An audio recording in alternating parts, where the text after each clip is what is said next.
I'm Brett Grohsgal of Evenstar Organic Farm in Lexington Park, Maryland, and we have both a large wholesale component to our operation, selling to 2 universities and about 6 restaurants and 2 grocery stores. But we also have, and this is the driver of the farm, a very large CSA, about 350 families during the summer and about 200 families during the winter.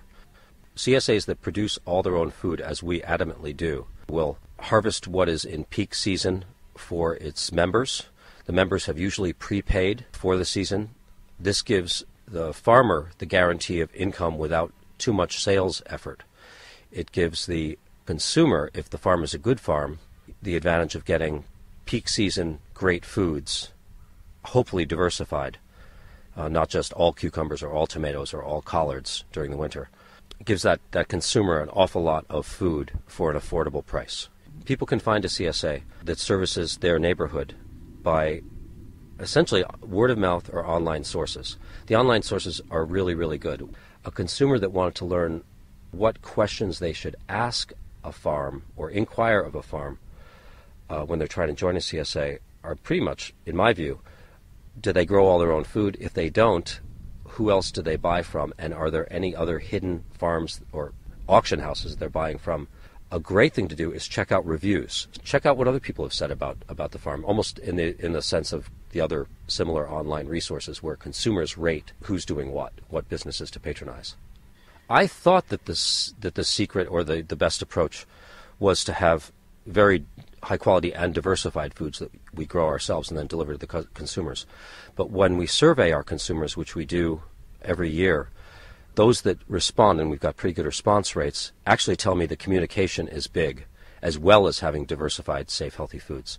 So I email my CSA a minimum of once per week with a long list of what they're going to be getting, as well as how to properly prepare those foods, how to store those foods. We actually do have a CSA cookbook that is immeasurably useful for our members, because we grow some foods that, quite honestly, other farms don't.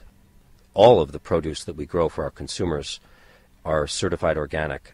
Organic decreases the chemical load that consumers would put in their tummies.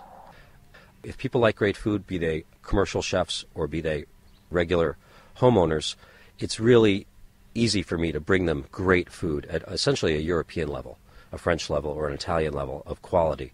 So I have a great job, and it's great to work outside. Farming is glorious. In the winter, we grow probably 25 varieties outside, maybe a little bit more than that. And then in 2 large greenhouses, we grow an awful lot of lettuces, mesclun mix, mesclun being a type of salad blend, and fresh herbs.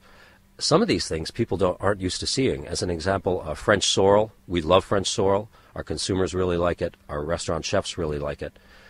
Most people in America don't know how to handle French sorrel. Another example is Chinese thick-stem mustard, which is a winter-hardy, incredibly flavorful, mild mustard, good for raw use or cooked use.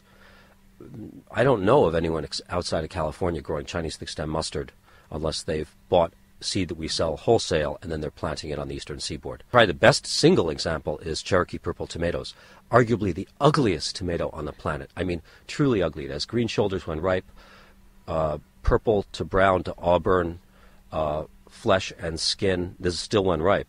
It is so ugly, and you put it in your mouth, and the initial reaction of the vast majority of people is, wow, because it tastes great. If you're used to a big red, semi-pink red store-bought tomato, you look at Cherokee purple, and you are confused to no end.